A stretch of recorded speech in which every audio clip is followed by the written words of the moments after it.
بسم اللہ الرحمن الرحیم الحمد للہ رب العالمین وصلی اللہ وسلم وبارک علی عبدہ ورسول محمد وعلی آلہ وصحبہ اجمعین وعلی من تبعہم بإحسان الی یوم الدین اما بعد۔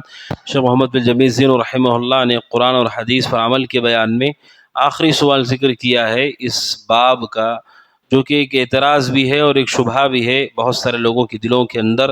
وہ یہ ہے کہ اللہ سبحانہ و تعالیٰ جس نے ہر چیز کو پہلے سے لکھ دیا ہے اور ہر چیز کو پہلے سے جانتا ہے، اور یہ بھی وہ جانتا ہے کہ کون جنت میں جانے والا ہے اور کون جہنم میں جانے والا ہے۔ تو سوال یہ ہے کہ جب اللہ تعالیٰ پہلے سے جانتا ہے کہ کون جنتی ہے کون جہنمی ہے، تو پھر عمل کرنے کی کیا ضرورت ہے؟ عمل کرنے کی کیا ضرورت ہے؟ بہت سارے لوگوں کے دل میں شیطان وسوسہ ڈالتا ہے، اللہ تو ہر چیز جانتا ہے اور ہر چیز کو لکھ دیا ہے، تو کیوں عمل کریں؟ تو شیخ نے یہی سوال ذکر کیا ہے کہ کیا عمل چھوڑنا جائز ہے اس لیے کہ اللہ نے ہر چیز پہلے سے لکھ دی ہے؟ اس کا جواب ہے نہیں، عمل چھوڑنا جائز نہیں ہے۔ ہر صورت میں مومن کے اوپر ذمہ داری ہے کہ وہ نیک عمل کرے، اور تقدیر پر وہ ٹیک نہیں لگا سکتا ہے۔ اور دلیل انہوں نے ذکر کی، اللہ سبحانہ و تعالیٰ کہتا ہے سورۃ اللیل میں فَأَمَّا مَنْ أَعْطَى وَاتَّقَى، جو آدمی خرچ کرتا ہے، تقوی اختیار کرتا ہے، وَصَدَّقَ بِالْحُسْنَى، اور سچائی کی تصدیق کرتا ہے، فَسَنُيَسِّرُهُ لِلْيُسْرَى، تو ہم جنت کے لیے اس کا راستہ آسان کر دیتے ہیں۔ تو قرآن یہ کہتا ہے کہ جو آدمی نیکی کا کام کرتا ہے اور تصدیق کرتا ہے حق کی، تو اللہ تعالیٰ جنت کا راستہ اس کے لیے آسان کر دیتا ہے۔ یعنی ہمارے ذمہ عمل ہے، نیکی ہے، اور اس نیکی سے جنت کا راستہ آسان ہو جائے گا۔ اور آگے اللہ سبحانہ و تعالیٰ نے کہا کہ جو جھٹلا دے، برا عمل کرتا ہے، فَسَنُيَسِّرُهُ لِلْعُسْرَى، تو پھر اس کے لیے برائی آسان ہو جاتی ہے، جہنم کا راستہ آسان ہو جاتا ہے۔ تو ہمارے ذمے بس اتنا ہے کہ ہم عمل کریں، اچھا عمل اچھے راستے کو آسان کرے گا، برا عمل برے راستے کو آسان کرے گا۔ تقدیر پر ٹیک لگانا جائز نہیں ہے۔ کہتے ہیں کہ اللہ نے ہر چیز لکھ دی ہے، اب اللہ نے کیا لکھا ہے وہ کس کو پتہ ہے؟ ہم نہیں جانتے کہ اس نے ہمیں کیا لکھا ہے۔ جب ہمیں معلوم نہیں کہ کیا لکھا گیا ہے، تو پھر ہماری ذمہ داری ہے کہ ہم اپنے عقیدے کی خوب فکر کریں، عمل کی خوب فکر کریں۔ اگر ہم نے اپنی فکر کی، اپنی اصلاح کی اور نیکی کے راستے پر رہے، تو اللہ کا وعدہ ہے کہ جو نیکی کے راستے پر چلتا ہے، اللہ ان کے لیے جنت کے راستے کو آسان کرتا ہے۔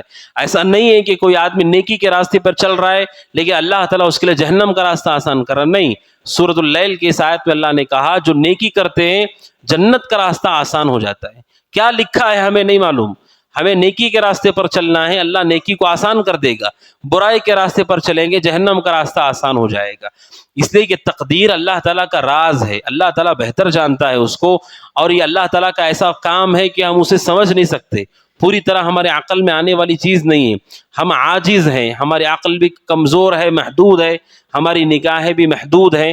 اتنے بڑے بڑے فیصلے تقدیر کے کون آدمی اپنی عقل سے سمجھ سکتا ہے؟ ہمیں تو یہ بھی نہیں معلوم کہ ہماری اپنی روح کیسے دکھتی ہے۔ آپ کسی مسلمان کو پوچھیے آپ کے جسم میں روح ہے تو روح کیسے دکھتی ہے؟ کیا روح کے ہاتھ پیر ہوتے ہیں؟ ہمیں تو اپنی روح کا بھی نہیں معلوم۔ ہمیں یہ نہیں معلوم کہ ہمارے جسم میں بال کیسے اگتے ہیں، کیسے شروع ہوتے ہیں، کیسے بڑے ہوتے ہیں، ہمیں تو اس کا بھی احساس نہیں ہے۔ ہم اپنے آپ کو نہیں جانتے ہمارے اندر روح کیسی ہے، اپنے جسم کے بارے میں ہمیں نہیں معلوم کہ اندر اس کے جو اعضاء ہیں وہ کیسے ہوتے ہیں، کیا کیسے کام کر رہے ہیں، ہمیں نہیں معلوم۔ تو جب یہ چیزیں ہمیں نہیں معلوم، تو اللہ کی تقدیر جو اس سے جنت اور جہنم کی اور ساری تفصیلات کو لکھا ہے، کون اسے جان سکتا ہے؟ ہمارے ذمے صرف عمل ہے۔ ایک مثال ہے اس چھوٹی سی بات کو عقلی طور پر دنیا میں آپ دیکھیں کہ کوئی استاذ ہے جو تجربے کار ہے، کئی سالوں سے وہ پڑھا رہا ہے، اگر کوئی بچہ داخلہ لیتا ہے اسکول میں، تو استاد دیکھ کر کے اس کا ایکسپیرینس اتنا ہے کہ وہ دیکھ کر کے کہتا ہے کہ یہ بچہ کامیاب نہیں ہوگا، یہ بچہ امتحان میں فیل ہو جائے گا۔ لیکن یہ استاد باقاعدہ سارے بچوں کے ساتھ اس کو بھی پڑھاتا ہے، لکھاتا ہے، تربیت کرتا ہے، لیکن جب امتحان ہوتا ہے تو امتحان میں بچہ فیل ہو جاتا ہے۔ اگر وہ بچہ آ کر کے کہے کہ استاد کی وجہ سے میں فیل ہو گیا، تو آپ سوچیں کہ استاد کی کیا غلطی ہے اس میں؟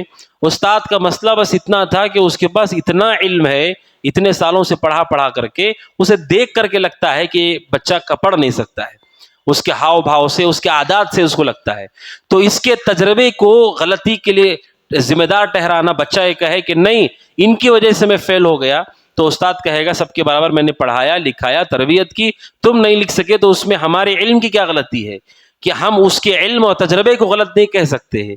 تو اگر کوئی آدمی اللہ سبحانہ و تعالیٰ نے لکھ دیا ہے ساری چیزوں کو، ہم نے کہیں کہ نہیں اللہ تعالیٰ نے لکھ دیا ہے تو ہم مجبور ہیں، نہیں، اللہ تعالیٰ نے ہمیں اختیار اور ارادہ دے کر پیدا کیا ہے، اسباب کو ہمارے لیے آسان کیا ہے. اللہ تبارک و تعالیٰ کو اس کی تقدیر کو عمل چھوڑنے کے لیے بہانہ بنانا جائز نہیں ہے. اسی لیے کسی آدمی نے شیخ ابن عثیمین رحمہ اللہ سے سوال کیا کہ اللہ نے ہر چیز کو پہلے سے لکھ دیا ہے تو پھر عمل کرنے کی کیا ضرورت ہے، عمر بھی اللہ نے پہلے سے لکھ دی ہے، طے کر دی ہے. تو شیخ ابن عثیمین رحمہ اللہ نے کہا کہ آپ نے حدیث آدھی پڑھی ہے، آدھی حدیث آپ نے بیان کی ہے. جب انسان اپنی ماں کے پیٹ میں ہوتا ہے، فرشتے آ کر کے جو چیزیں لکھتا ہے اس میں صرف انسان کی عمر اور انسان کی سعادت اور شقاوت نہیں، اس کا رزق بھی لکھا جاتا ہے. بکتب رزق ہی، اس کا رزق بھی لکھا جاتا ہے. تو تم یہ بات اپنے رزق کے لیے کیوں استعمال نہیں کرتے؟ جب آپ اسے عمل کے لیے استعمال کر رہے ہیں کہ فرشتے نے لکھ دیا ہے، تو اسی حدیث میں ہے کہ رزق بھی لکھا جاتا ہے. تو کوئی ایسا کیوں نہیں کرتا ہے کہ اپنے آپ کو گھر کے اندر بند کر لے، دروازے بند کر لے اور کہیں سے جا کر کے نہ کھانا مانگے نہ کمائے اور یہ کہے کہ اللہ نے جو رزق لکھا ہے وہ مجھ تک پہنچ جائے گا؟ جب رزق کی بات آتی ہے تو وہ محنت کر کے کماتا ہے، مانگ کے لاتا ہے، کیسے بھی کر کے زندگی گزار لیتا ہے. تو رزق کے بارے میں آپ کہتے ہیں کہ اسباب اختیار کرنا چاہیے، عمل کے بارے میں کہتے ہیں نہیں کرنا چاہیے. اگر ہے تو پھر دونوں کے لیے ہونا چاہیے کہ کوئی آدمی اپنی جگہ سے ہلے بھی نہ، کہے کہ اللہ نے زندگی کی نیکیاں بھی لکھ دی ہیں اور ساتھ میں رزق بھی لکھ دیا ہے. لیکن رزق میں آدمی اختیار سے کام کرتا ہے اور نیکی کے لیے بہانہ کرتا ہے، یہ جائز نہیں ہے. اسی لیے رسول اکرم صلی اللہ علیہ وسلم صحابہ نے کہا اللہ کے نبی، اللہ تعالیٰ نے ہر چیز کو لکھ دیا ہے تو عمل ہمیں کرنا ہے کس وجہ سے؟ آپ نے کہا اعملوا، عمل کرو، فکل میسر لما خلق لہ، عمل کرو، اللہ تعالیٰ نے جس کے لیے ہمیں پیدا کیا ہے وہ ہمارے لیے آسان کر دے گا. تو رسول کا حکم ہے عمل کرو. ہم کیا کرتے ہیں؟ وہ حدیثیں جن میں یہ ہے کہ اللہ نے لکھ دیا ہے وہ حدیثیں لے لیں، اور جن حدیثوں میں یہ ہے کہ عمل کرو ان حدیثوں کو چھوڑ دیا. بات جب رسول ہی کی ہے تو دونوں کو لینا ہوگا. اللہ نے لکھا ہے یہ بھی لو اور اللہ تعالیٰ نے عمل کا حکم دیا ہے اس کو بھی لینا ہوگا، دونوں میں کوئی ٹکراؤ نہیں ہے. تو یہ شیخ رحمہ اللہ نے دو دلیلیں ذکر کیے، اور آخر میں شیخ رحمہ اللہ نے حدیث ذکر کی ہے صحیح مسلم کی. رسول اکرم صلی اللہ علیہ وسلم نے فرمایا کہ جو طاقتور مومن ہے اللہ کو زیادہ پسند ہے کمزور مومن کے مقابلے میں. طاقتور اللہ کو زیادہ پسندیدہ ہے، اور آپ نے کہا دونوں میں خیر ہے، چاہے مومن کمزور ہو طاقتور ہے، ایمان کی وجہ سے دونوں میں خیر تو باقی ہے، لیکن اللہ کو طاقتور زیادہ پسندیدہ ہے. آپ نے کہا احرص علی ما ینفعک، جو فائدے کی چیزیں ہیں اس کے لیے کوشش کرو، اس کی خواہش رکھ کے کوشش کرو جو فائدے کی چیزیں ہیں. واستعن باللہ، اور اللہ کی مدد طلب کرو. ولا تعجز، اور کاہل مت بنو. آپ علیہ الصلوۃ والسلام نے دو چیزوں کا حکم دیا. آپ نے کہا کہ جو فائدے کی چیزیں ہیں اس کے لیے کوشش کرو. یہ حدیث رد کرتی ہے جو یہ کہے کہ عمل کی ضرورت نہیں ہے. اللہ کے نبی نے حکم دیا جو بھی فائدے کی چیز ہے اس کی کوشش کرو. دنیا کا فائدے کی چیز ہے، کوئی تجارت کے فائدے کی چیز ہے یا ہمارے آخرت کے فائدے کی چیز ہے، ہر فائدے کی چیز کے لیے کوشش کرنا چاہیے مومن کو. کوشش کرنے والوں کو اچھا بدلہ ملتا ہے. اور دوسرا آپ نے کہا اللہ کی مدد بھی لو. اللہ کی مدد لینا ہے، تقدیر پہ بھروسہ کر کے بیٹھنا نہیں ہے، اللہ کی مدد لینا ہے. اور تیسرا ولا تعجز، عاجز اور کاہل نہیں بننا، یہ حرام ہے. عاجز اور کاہل کا مطلب کون ہے؟ جو کماتا نہیں ہے، محنت نہیں کرتا. اللہ کو ایسے لوگ پسند نہیں ہیں جو عاجز اور کاہل لوگ ہیں اور بیکار ہوتے ہیں اور اپنے گھروں میں رہ جاتے ہیں اور دوسروں کے لیے بوجھ ثابت ہوتے ہیں. نہیں، مومن عاجز نہیں ہوتا ہے، مومن محنت کرتا ہے. جب تک اللہ نے طاقت دی ہے اس وقت تک وہ محنت کرتا ہے. حضرت عبداللہ بن ام مکتوم رضی اللہ تعالیٰ عنہ نابینا اور اندھے صحابی مسجد نبوی کے مؤذن تھے. وہ مؤذن تھے، ایک شخص جو دیکھ نہیں سکتا ہے وہ مؤذن ہے رسول اکرم صلی اللہ علیہ وسلم کی مسجد کا. کیوں؟ وہ عاجز لوگ نہیں تھے کہ ہم بیٹھ گئے گھر میں اب کچھ نہیں ہوگا. نہیں، اللہ کے نبی نے کہا عاجز مت بنو. آپ یہ کہہ رہے ہیں کہ ہمیں عمل کرنا چاہیے کہ نہیں چاہیے؟ رسول نے کہا کاہل نہیں بننا چاہیے. دنیا کے فائدے کی چیز بھی اس کے لیے بھی کوشش کرو، یہ تمہارے خیر کے لیے ہوگا، فائدے کے لیے ہوگا. تو یہ حدیث بتاتی ہے مومن کو چاہے کہ وہ کاہل نہ بنے. اور آخر میں اللہ کے نبی نے کہا اگر کوئی نقصان تمہیں ہو جائے، کوئی نقصان تمہیں پہنچے، یہ مت کہو اگر میں ایسا کرتا تو ایسا ہو جاتا، ویسا کرتا تو ویسا ہو جاتا. یہ نہیں بولنا چاہیے. کیوں؟ کیونکہ آپ نے کہا یہ کہو قل، یہ کہو قدر اللہ وما شاء فعل، اللہ نے جو چاہا وہ ہوا، جو اللہ نے مقدر کیا تھا وہ ہوا. یعنی کوئی مصیبت آ گئی، آنے کے بعد تقدیر پر ٹیکا لگا لینا چاہیے. مصیبت آنے کے بعد تقدیر پر ٹیک لگا لینا یہ سنت ہے. کوئی آدمی ہے اللہ نہ کرے اللہ قدر اللہ اچانک کوئی مال اس کا ڈوب گیا ختم ہو گیا، اب اسے چاہیے کہ وہ یہ کہہ دے کہ اللہ نے مقدر کیا تھا ہو گیا، ہو جانے کے بعد ٹیک لگاؤ، ہونے سے پہلے ٹیک لگانا یہ گمراہی ہے، اس لیے کہ یہ حرام ہے، رسول نے عمل کرنے کا حکم دیا ہے، ہو جانے کے بعد کہہ دو اللہ نے مقدر کیا تو ہو گیا۔ کوئی آدمی ہے جن کا نقصان ہو گیا، جان مال کا اولاد کا کچھ بھی نقصان ہو گیا، آپ نے کہا جو اللہ نے مقدر کیا تھا وہ ہو گیا، یہ کہہ دو۔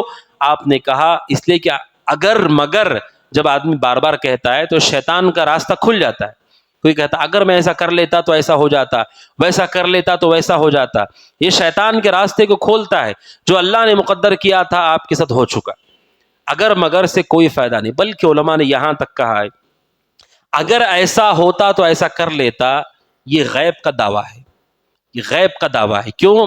کیونکہ صرف اللہ تعالیٰ ہی ہے جس کے پاس اتنا علم ہے کہ جو چیز نہیں ہوئی ہے اگر ہوگی تو کیسے ہوگی صرف اللہ جانتا ہے، جو چیز نہیں ہوئی ہے اگر ہوگی تو کیسے ہوگی صرف اللہ جانتا ہے۔ کوئی آدمی کہے اگر ان کا قتل نہیں ہوتا تو شاید وہ بچ جاتے، اب سوال یہ ہے کہ اگر اللہ نے اس کی زندگی میں قتل نہ لکھتا تو وہ کیسے مرتا وہ اللہ کو پتہ ہے۔ جو چیز نہیں ہوئی ہے، جیسے اللہ نے کہا اگر انسانوں کو دوبارہ زمین پہ بھیجا جائے آخرت میں جانے کے بعد تو پھر وہ وہی کام کریں گے جو اب کر رہے ہیں، تو اللہ کو معلوم ہے جو چیز نہیں ہوئی ہے ہوگی تو کیسے ہوگی، ہمیں نہیں معلوم، وہ غیب ہے۔ مثال کے طور پر اگر میں علم حاصل نہ کرتا دین کا تو میں کیا کرتا مجھے نہیں معلوم، کیونکہ وہ غیب ہے، اللہ کو معلوم ہے اگر میں یہ نہیں کرتا تو کیا کرتا۔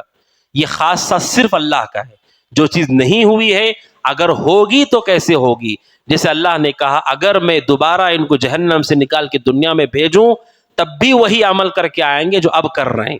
تو یہ اللہ کا علم ہے کہ جو نہیں ہوا ہے وہ ہوگا تو کیسے ہوگا وہ صرف اللہ جانتا ہے۔ اب میں کہوں میں ایسا نہیں کرتا تو شاید ایسا نہیں ہوتا، شاید یہ بیماری نہیں آتی، شاید یہ نقصان نہیں ہوتا، شاید پیسے نہیں ڈوبتے، آپ یہ کہہ رہے ہیں تو غیب ہے، اللہ بہتر جانے، جو مقدر تھا وہ ہو گیا، لہٰذا ایسا مومن کو نہیں کہنا چاہیے۔ شیخ رحمہ اللہ کہتے ہیں اس حدیث سے جو فائدہ حاصل ہوتا ہے وہ یہ کہ مومن جس کو اللہ تبارک و تعالیٰ پسند کرتا ہے وہ طاقتور مومن ہے۔ طاقتور مومن کیا کرتا ہے؟ عمل کرتا ہے، محنت کرتا ہے نفع بخش چیزوں کے لیے، کاہل نہیں ہوتا ہے، کامچور نہیں ہوتا ہے، اللہ کی مدد طلب کرتا ہے، اسباب کو اختیار کرتا ہے، آخر میں پورا ہو جانے کے بعد اگر نقصان ہو گیا تو مومن وہ ہے جو اس چیز پر شرمندہ نہیں ہوتا جو مصیبت آ گئی اس کے اوپر۔ اب سوچئے کہ کسی آدمی کا کوئی نقصان ہو گیا، اب وہ شرمندہ ہو کے کیا کرے گا؟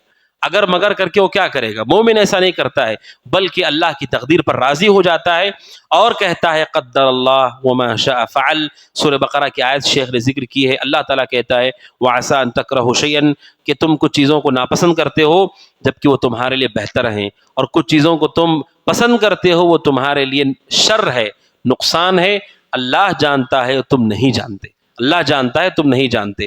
تو یہ حدیث بتاتی ہے کہ صرف عمل نہیں بلکہ دنیا میں بھی مومن کو کاہل نہیں ہونا چاہیے، محنتی، طاقتور، قوی ہونا چاہیے، ایسے لوگوں کو اللہ تعالیٰ پسند کرتا ہے۔ اور اگر کوئی عمل کو چھوڑ دے وہ گمراہ اور بدعتی ہے، اس نے سنت کا قرآن کا انکار کیا کہ قرآن کہتا ہے عمل کرو نیکی کا راستہ اللہ آسان کرے گا، اس نے اس کا انکار کیا، اور رسول نے ہمیں حکم دیا عمل کرو اس کا انکار کیا، یہ گمراہ اور بدعتی ہے۔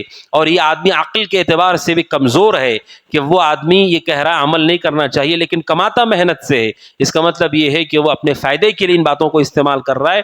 اللہ سبحانہ و تعالیٰ سے دعا کہ اللہ تعالیٰ ہم سب کو اپنے عقیدے کی اصلاح کی توفیق عطا فرمائے، آمین۔ هذا وصلی اللہ وسلم علی محمد وعلی آلہ وصحبہ اجمعین۔ السلام علیکم ورحمۃ اللہ وبرکاتہ۔